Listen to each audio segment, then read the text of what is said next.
नमस्कार दोस्तों, stock market studies में फिर से एक बार आपको बहुत बहुत स्वागत है।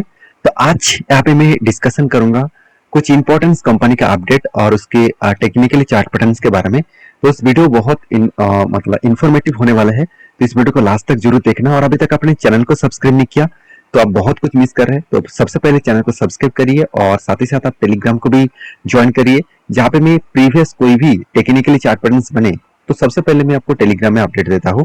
तो सारी चीज मेरे तरफ से एजुकेशन पर्पस में होगा, कोई भी रिकमेंडेशन नहीं है, कोई भी टिप्स नहीं है। तो प्लीज इसको एज ए एजुकेशन पर्पस में ही समझना। तो चलो देख लेते हैं सबसे पहले कंपनी कौन सा है। ठीक है, सबसे पहले जो कंपनी है जिसका नाम है आईडीएफसी फास्ट बैंक। देखिए, आईडीएफसी फास्ट बैंक के ऊपर मैं बहुत पहले से ही चर्चा कर रहा हूँ, जब इसका एकदम लो प्राइस में रेंज था। एटलीस्ट आप बोल सकते हैं कि कंपनी का प्राइस जब 50 to 60 रुपीज के आसपास था, तब से लेकर मैं वीडियो कंटिन्यू बनाते जा रहा हूँ।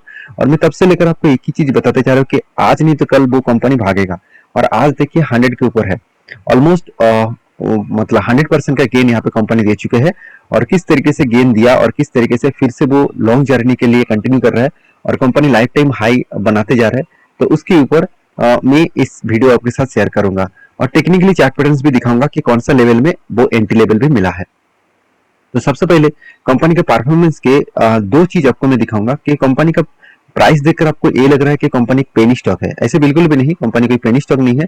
अगर इस चीज को ध्यान से देखना, कंपनी का मार्केट कैप कितना है, करीबन 62,900 करोड़।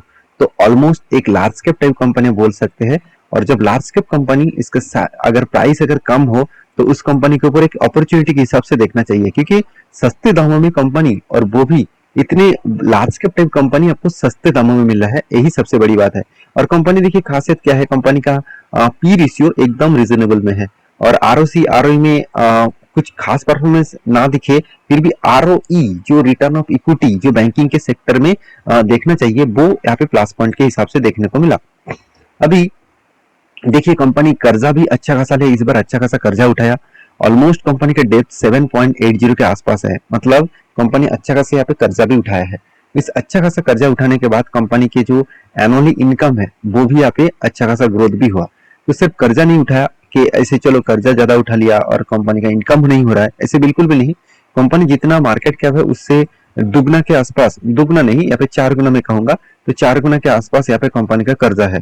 इस कर्जा लिया क्यों? क्योंकि देखिए मैं बहुत बार बोल चुका हूँ, बैंकिंग सेक्टर और फाइनेंस सेक्टर, ये दोनों सेक्टर में मतलब ये दोनों ही सेक्टर में सिर्फ एक चीज आपको हमेशा देखने को मिलेगा कि इसमें कर्जा कर्जा ज्यादा देखने को मिलेगा। क्योंकि डेप्थ अगर ज्यादा ना रहे तो कंपनी अगर डेप्थ ना ले तो कंपनी काम कहाँ से करेंगे? क्योंकि बैंकिंग सेक्टर फाइनेंस सेक्टर का काम ही ऐसे है कि पहले वो डेप्थ ले, उसके बाद उस डेप्थ से कस्टमर को मतलब लोन दे, उस लोन से वो इंटरेस्ट कमाए।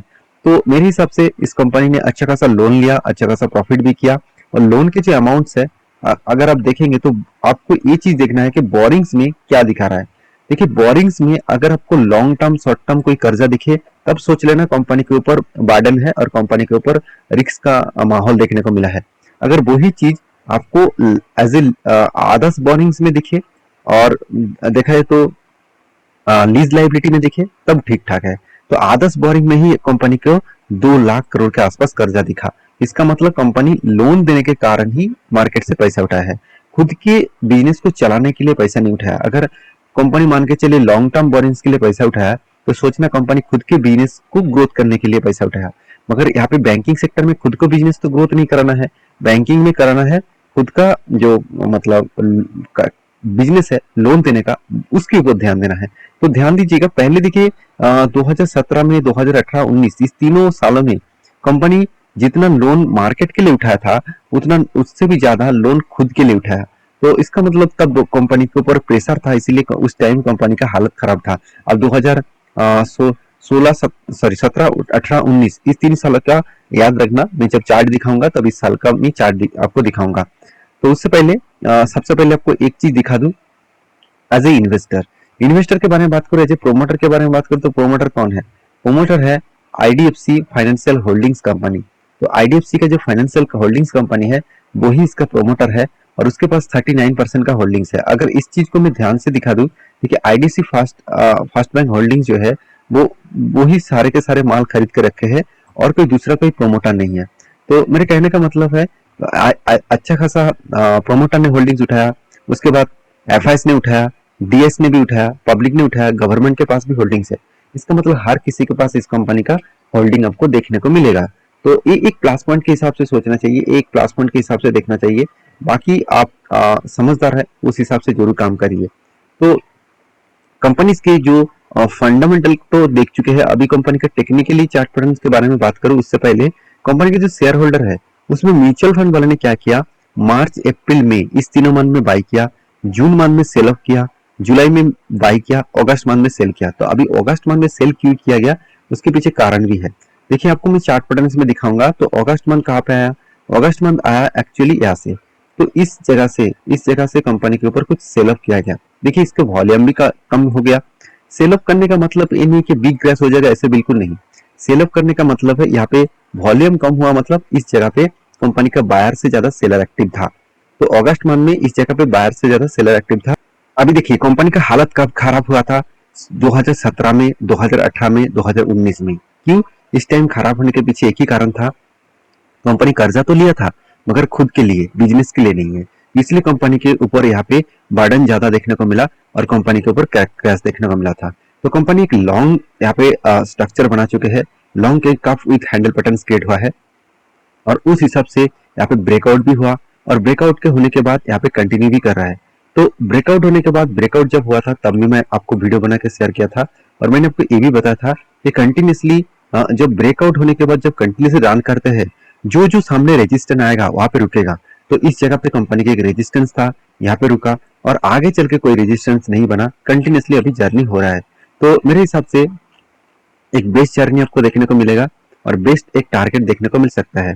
जो मैं टारगेट लेके चल रहा हूँ 120 रुपीज के आसपास, और 120 रुपीज का टारगेट अगर बनता है और अगर वो एक साल में भी बने तो फिर भी मुझे 74% का टारगेट मिलेगा। एक साल छोड़ ही दीजिए, अगर 1.5 ईयर्स मतलब 1.5 साल में भी अगर बने तो भी मैं इस कंपनी के ऊपर पॉजिटिव रहूंगा। तो फर्स्ट कंपनी है, सेकंड कंपनी है केपीआईटी टेक्नोलॉजीज। देखिए केपीआईटी टेक्नोलॉजीज आप सभी जानते हैं आईटी सेक्टर से बिलोंग करते हैं और केपीआईटी टेक्नोलॉजीज मैं बहुत बार बोल चुका हूँ, artificial intelligence and digital solutions के ऊपर काम करते हैं। इस कंपनी की खासियत यही है कि जब पूरा का पूरा आईटी सेक्टर के ऊपर प्रेशर था, जब पूरे के पूरे आईटी सेक्टर गिर रहे थे, कंटिन्यूसली करेक्शन हो रहे थे, तब भी इस कंपनी भाग रहा था।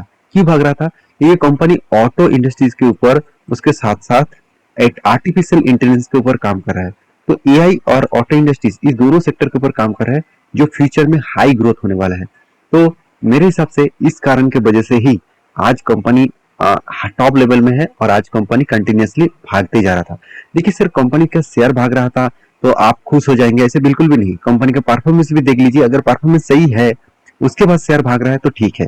परफॉर्मेंस के बारे में बात करूं तो कंपनी का सेल्स का डेटा आप देखेंगे तो लास्ट फ्यू कुछ क्वार्टर्स में कंटिन्यूसली क्या हो रहा है, सेल्स हो रहा है। जैसे देखिए जून 2022 में, सॉरी 2020 में करीबन 500 करोड़ का सेल्स था। जून 2021 में 560 करोड़ के आसपास सेल था। जून 2022 में देखा जाए तो 685 करोड़ के आसपास, 86 करोड़ के आसपास सेल था और इस बार वो बढ़ के हो चुके हैं 2000 करोड़ के आसपास। तो हर क्वार्टर्स में, हर साल के क्वार्टर्स में कंपनी खुद का सेल्स को इंक्रीज करते चले गए। तो सेल्स इंक्रीज हुआ, एक्सपेंस भी कंट्रोल हुआ और उसके बाद देखिए प्रॉफिट मार्जिन में भी जंप देखने को मिला। इस बार फर्स्ट टाइम कंपनी जितने सारे क्वार्टर्स पहले गया था उस क्वार्टर को ब्रेकआउट किया, क्योंकि 24 करोड़, उसके बाद 60 करोड़, उसके बाद 88 करोड़, अभी कितना 134 करोड़ के आसपास कंपनी प्रॉफिट को जनरेट किया। तो मेरे हिसाब से यहाँ पे एक बेस्ट पॉजिटिव अपॉर्चुनिटी और बेस्ट पॉजिटिव यहाँ पे थिंकिंग देखने को मिला, जिसके चलते कंपनी का आगे जाके और भी बड़ा होने का चांसेस है।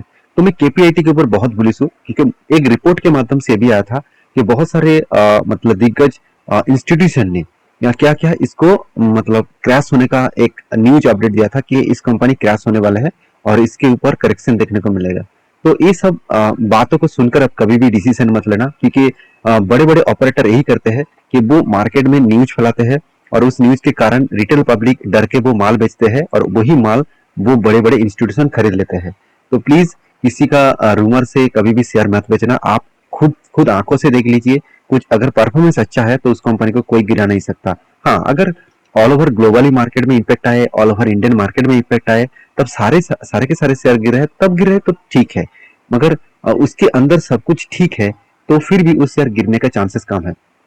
तो इस हफ्ते में मैं बहुत सारे संडे सैटरडे मतलब संडे सैटरडे में आपको मैं बहुत सारे वीडियोस अपलोड करके दिया था, और वो वीडियो आपने देखे हैं कि किस तरीके से मैंने आपको डिस्कशन किया, किस तरीके से ऑपरेटर उस बड़े कंपनीज को ऑपरेट करके नीचे लेके आते हैं, मतलब ऑपरेट मतलब गलत न्यूज सामने मतलब पेश करते हैं न्यूज रिपोर्टर के माध्यम से, और उसके बाद शेयर क्रैश होते हैं और उस नीचे साइड में बाई करके वो फिर से प्रॉफिट कमाते हैं। तो रिटेल पब्लिक को हमेशा फंसाए जाते हैं।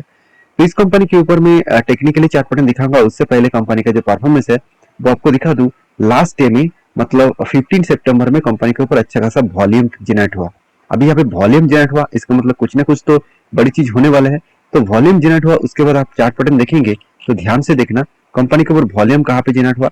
मैंने आपको एक रेंज क्रिएट करके दिया। रेंज मतलब एक रेंज के अंदर कंपनी शेयर फंसे हुए हैं, इस रेंज को बोला जाता है बॉक्स फॉर्मेट। तो बॉक्स फॉर्मेट के ऊपर रेंज फंसे हुए हैं, तो इसको ब्रेकआउट बहुत बार कोशिश किया, मगर वो ब्रेकआउट फेल हो गया। तो मैंने आपको बहुत बार बोला हूँ कि इस लेवल को जो ब्रेकआउट करेगा तो एक बड़ा मोमेंटम देखने को मिल सकता है। और ब्रेकआउट कोई ऐसे वैसे ब्रेकआउट नहीं, स्ट्रॉन्ग बुलिश कैंडल के साथ ब्रेकआउट होना चाहिए, तभी एक मैं पॉजिटिवली इसको जरूर सोचूंगा। तो कंपनी इसके ऊपर फिलहाल के लिए मेरा कोई एंटी लेवल्स नहीं है, जब एंटी लेवल बनेगा तो मैं जरूर आपके साथ शेयर करूंगा। नेक्स्ट जो कंपनी जिसके बारे में बात करूं उसका नाम है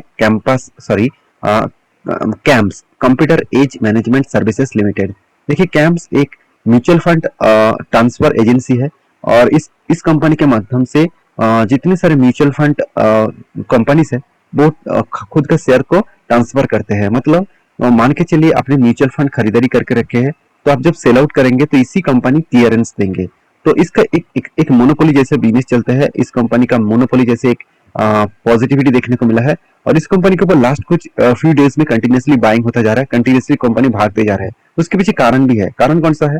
देखिए आज मार्केट बुल रन में है, और आज निफ्टी टॉप में है और सेंसेक्स भी टॉप में है।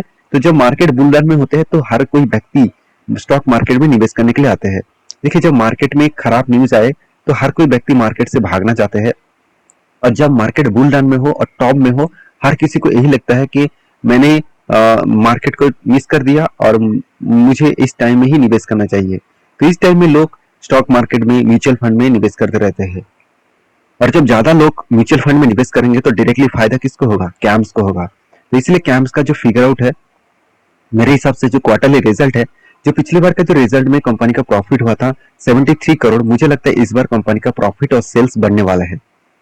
तो रिजल्ट जो आएगा वो सितंबर के बाद ही आएगा, क्योंकि जून मंथ में क्वार्टर खत्म हुआ था, तो जुलाई अगस्त सितंबर इस तीनों मंथ के बाद क्वार्टर टू का रिजल्ट आएगा। तो क्वार्टर टू का रिजल्ट आने देंगे तब पता चलेगा कि कंपनी में किस तरीके से ग्रोथ हुआ है। तो रही बात कंपनीज के एज ए म्यूचुअल फंड वाले ने क्या किया, आप देखेंगे तो लास्ट मंथ में मतलब अगस्त मंथ में अच्छा खासा सेल अप किया गया। देखिए अच्छा खासा सेल हुआ, इसका मतलब कंपनी में बिग क्रैश हो जाएगा, ऐसे बिल्कुल नहीं। कंपनी ने अगस्त मंथ में प्रॉफिट बुकिंग किया। तो प्रॉफिट बुकिंग कहाँ पे हुआ? तो जो मैंने आपको एक ट्रेड मेंशन किया था, मुझे लगता है उसी जगह पे प्रॉफिट बुकिंग स्टार्ट हुआ। तो देखिए पूरे के पूरे अगस्त मंथ देखेंगे तो देखिए किस तरीके से इस जगह पे एक सेल ऑफ देखने को मिला। इस सेल ऑफ का मतलब है यहाँ पे प्रॉफिट बुकिंग हुआ है। तो प्रॉफिट बुकिंग क्यों हुआ? क्योंकि देखिए एक पैटर्न क्रिएट हुआ था, एक शोल्डर कम शोल्डर, उसके बाद एक हेड, उसके बाद शोल्डर बना था, और इस शोल्डर को यहाँ पे ब्रेकआउट भी हुआ, और उसका जो टारगेट था वो 14% के आसपास था। मुझे लगा है कि इस लेवल का टारगेट मिलने के बाद ही प्रॉफिट बुकिंग स्टार्ट हुआ है। तो फिलहाल के लिए इस कंपनी के ऊपर एक कोई एंट्री लेवल्स नहीं है, मगर एक बिग एंट्री लेवल्स यहाँ पे होने वाला है। तो उस एंट्री लेवल्स के लिए मैं इंतजार कर रहा हूँ। तो ये बिग एंट्री लेवल्स क्या है, मैं आपको एक बार मार्किंग भी कर देता हूँ। यहाँ पे देखिए एक बिग क्या बना, एक बिग कप बना, और उसके बाद मुझे लगता है एक हैंडल्स भी क्रिएट होगा। तो कप विथ हैंडल पैटर्न्स बनेगा तो एक बड़ा सा धमाका हो सकता है, क्योंकि इसका जो टॉप लेवल में है, मतलब जो इसका लाइफ टाइम हाई है उसके नीचे ही एंट्री बनेगा। इसका मतलब हायर पॉसिबिलिटी है उस एंट्री लेवल को वो अचीव भी करेंगे। तो ये था थर्ड कंपनी। लास्ट जो कंपनी जिसके बारे में डिस्कशन करूं उसका नाम है जेबी केमिकल्स एंड फार्मास्यूटिकल्स लिमिटेड। तो जेबी केमिकल्स एंड फार्मास्यूटिकल लिमिटेड के बारे में बात करूं, इस कंपनी जब से स्टार्ट हुआ तब से लेकर 800% से भी ज्यादा कंपनी रिटर्न जनरेट करके दिया। तो 800% रिटर्न जनरेट करके दिया, और इस 800% रिटर्न जनरेट करने के बाद कंपनी के बोर्ड ने एक बहुत बड़ा अनाउंसमेंट लिया। वो अनाउंसमेंट क्या है, आप देखेंगे तो कंपनी यहाँ पे स्प्लिट देने वाला है। कंपनी आज तक एक बार भी बोनस नहीं दिया, मगर कंपनी 2 बार स्प्लिट किया। एक बार फेस वैल्यू को 2 रुपए लेके आए और आज 2 रुपए से 1 रुपए लेके आ रहे हैं। तो इसका मतलब कंपनी का जो फेस वैल्यू 2 रुपया है वो अभी बनेगा कितना, 1 रुपया। तो इसका मतलब हर एक शेयर में आपको 2 शेयर मिलने वाले हैं। तो आप बोनस और स्प्लिट के लिए कोई भी कंपनी के ऊपर निवेश करना चाहते हैं तो प्लीज उसके ऊपर ध्यान से रिसर्च करके ही काम करना। तो मेरे पास इस कंपनी का कोई हिस्सेदारी नहीं है, और बाकी जो कंपनीज की मैं टेक्निकली चार्ट पैटर्न आपके साथ शेयर किया हूँ वो सारे के सारे मेरे खुद का ट्रेड था, और मैं कोई इस वीडियो के माध्यम से कोई भी रिकमेंडेशन नहीं कर रहा हूँ। आपको मैं सारी चीज सिखाने के लिए इस वीडियो लेके आया हूँ। तो प्लीज इस वीडियो को पूरा के पूरा एजुकेशन पर्पस में लेना, और वीडियो अच्छा लगे तो प्लीज एक लाइक जरूर कर देना और चैनल को सब्सक्राइब भी करना। मिलते हैं नेक्स्ट वीडियो में, तब तक के लिए अच्छे से रहिए, अपने ख्याल रखिए, धन्यवाद।